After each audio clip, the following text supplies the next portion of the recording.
Hi everyone, I'm Lady T506. Welcome to my channel. Today we're going to be doing Real Housewives of Atlanta Season 6 Episode 17 review. Now, I'm not going to go into everything because like some of the stuff I could have done without. So we're going to start off with Kenya going over there to meet with Marlo because she's so concerned about how Marlo's doing after Nene and just threw Marlo to the side. Marlo done fixed her a cocktail, and as usual, Kenya is all praising everything that Marlo does. Like, oh my goodness, this is the best cocktail in the world. Marlo's like, should I be a bartender? She's like, no, you stick to doing whatever it is you doing. She didn't say what it was. Just do what you do, girl. Just don't become a bartender. She's like, well, I just want to say that I feel bad if at any reason it's my fault that you and Nene are at odds. I don't want me to become between y'all. And she's digging from dirt for Marlo at this time. Because Marlo, she's like, Nene didn't cuss me out. So, I'm not holding back on what I need to feel about Nene. Girl, let me tell you this. She called me on three-way the other day to tell me, on three-way with Cynthia to tell me, if you going to be friends with Kenya, you are no longer my friends. Forgetting that I am my own woman. She must be mad and all that, because last year she was on Cloud 9. She was on 2 different shows, and now the new normal got canceled, so she's angry. And Kenya is just eating this up, because, that was her plan. She said a few weeks ago that she is going to kill Nene with kindness. And what did she do? She set her sights on Marlo, Nene's friend. Already knew they had a little tension between them, so she's like, yes, I'm going to be good friends with Kenya. I'm going to be good friends with Marlo. Make Nene mad. Step 1. Step 2, I'm going to honor Nene at this charity event. Have her come there. She's already mad at me. This is going to make me look good. This is going to make Nene look bad. Step 3, flaunt me and Marlo in front of Nene. Make her mad. So when we're at again, she's going to blow up, and I'm going to look like, what did I do? So, Kenya, girl, your plan is working out well, because you got Marlo confessing and just telling you all how she feels about Nene. Because your look of concern on your face, like you could give a less, and I just feel bad that if it was any reason that I caused any of this. Like, girl, I read all between that. You're not fooling me. Yeah. Phaedra, Apollo, Aiden, and Mr. President. I forgot what that baby's name is, but they keep on calling him that, so that's what I'm going to keep on calling him. They outside. The little boy, he's getting leaves at the pool, and Apollo's asking Phaedra how the Bailey Bowl went. She's like, it was good until doggone it went wrong. I don't know what happened, but Nene, Marlo, and Kenya got into it.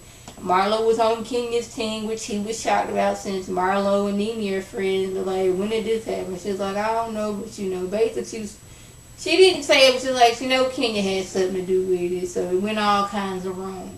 And oh, by the way, Kenya's wanted to plan a trip to Mexico, and you not going. I'm gonna take Dwight with me. Yeah, and he looked like, what, you don't trust me? She's like, girl. She's like, girl, get a little liquor in you, and you acting all kinds wrong. He's like, I wasn't liquored up last time, but you was drinking like a fish, Apollo. That ain't, doing that, they don't try to keep your man away like that, because that's going to look like you don't trust your man around him. And that's going to give Kenya even more ammunition. Be like, oh, so her husband do want me. She don't even trust her husband around me. Yes, I'm going to keep on doing this and make Phaedra even more mad. And that's what I'm thinking. Y'all tell me how y'all feel. Cordell in his therapy session with Dr. Peter. So Peter's like, he ain't been able to get Cordell on the phone. He wanted to know his side of the story, because he didn't heard from Portia what she said went wrong in the relationship and how she found out on Twitter. But Cordell's like, no, she had been asking me like 3 months to file for divorce, and when I did, she wanted to act all shocked and hurt, but it wasn't no surprise. Yeah, I put it on Twitter, but she knew it was coming.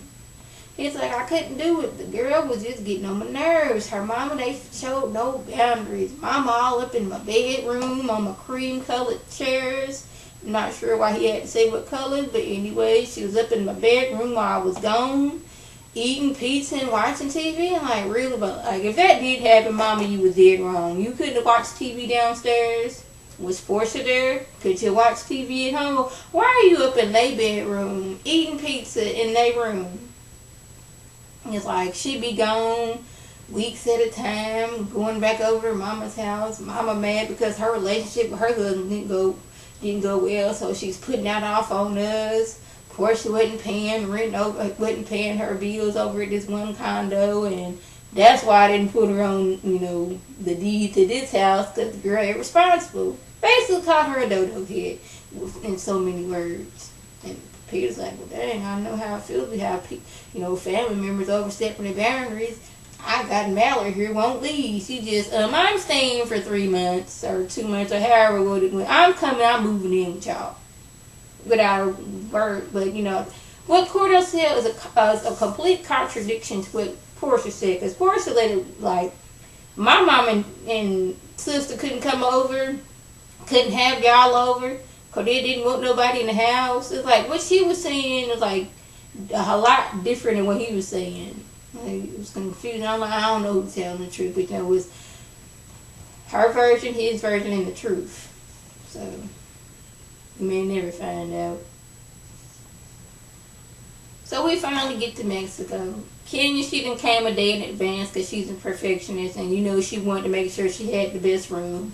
She got Miss Lawrence there trying to make him put on a doggone Mexican, I shouldn't say Mexican mustache, like a long mustache and a poncho, trying to make him look like he's a mariachi dancer. So she gets her room, has a private entrance to the beach, its own pool. It was lovely. So next day, everybody else comes. She greets them. She's wearing her bikini with a poncho, twirling again. Like, really, was that really necessary? That could have been without. But okay.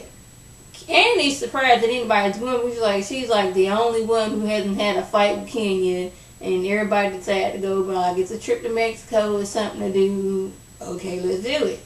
So she's showing room. She's like, Nene, this is the second presidential suite just for you. It's wonderful. I guess still playing her role of I'm trying to kill Nene with kindness. So Nene's like, okay, it's beautiful, blah, blah, blah. They go down to dinner. Now, Kenya's plan was, I'm going to switch everybody around so that the ladies are not with their spouses. I don't know if she was feeling some type of way because her imaginary, African prince husband man wasn't there. What? I let Portia tell her maybe he was invisible and we just couldn't see him. But okay. She didn't switch everybody around. Nene was by Todd. Greg was by Candy. Portia was by herself because, she wasn't with nobody. Peter and Cynthia was mixed up. But, Nene played it off good. She was like, oh, Todd's my date. Can I get your coat, honey? And Greg was all hugged up on Candy. Like, they made the best out of it, even though I guess Kenya's plan was, I'm going to take them out their comfort zone. So when I strike, they can't strike back as fast, but that didn't really work out like that.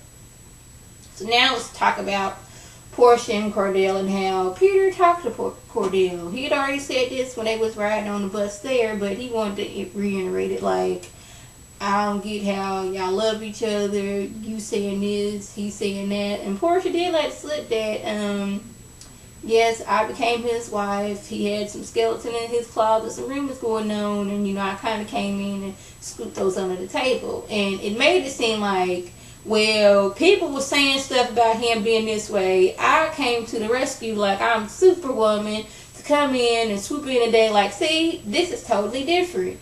Then she went on to talk about how Cordell fed her one thing, and then it's turned out that she wanted some money, she wanted to go out to work, but he didn't want to. Some mess like that, and they was like, hold up, are you trying to say that you were, well, Kenya said, are you trying to say that you was his beard? She was like, no, that's not what I'm trying to say. But Greg was like, what she's trying to say is she did her wife what everybody up here did. It wasn't no PR stunt, was, I'm his wife, and I'm here to show y'all this is what we are doing. It just wasn't like, he was this way and I came in, okay, I'm going to pretend to be your wife. No, we loved each other, and I was just there to show, solidarity amongst us. That's what happened. So yeah, Kenya's little plan to have everybody separated kind of backfired. Yeah, but Portia was contradicting herself. Phaedra and Paula, they come in after how many hours, because Phaedra forgot her passport, couldn't find it, something else like that. She wanted to have everybody get there before her so she can see how everything was going, basically. Yeah. So, I wonder, when is Nene going to find out that Kenya is playing her like a fiddle?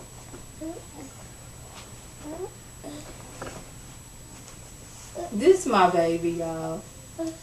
So, yeah, when is Nene going to find out that everything that Kenya's doing is making her look bad and making Kenya look good? So, yeah, that was just my episode. If I left anything out, by all means, leave a comment or a video response. Like always, I want to thank my subscribers and the people who watch my video. I want you to like this video, comment, and subscribe. And share this video with your friends on Facebook, Twitter, and here on YouTube. This is Lady T signing off. Have a good one.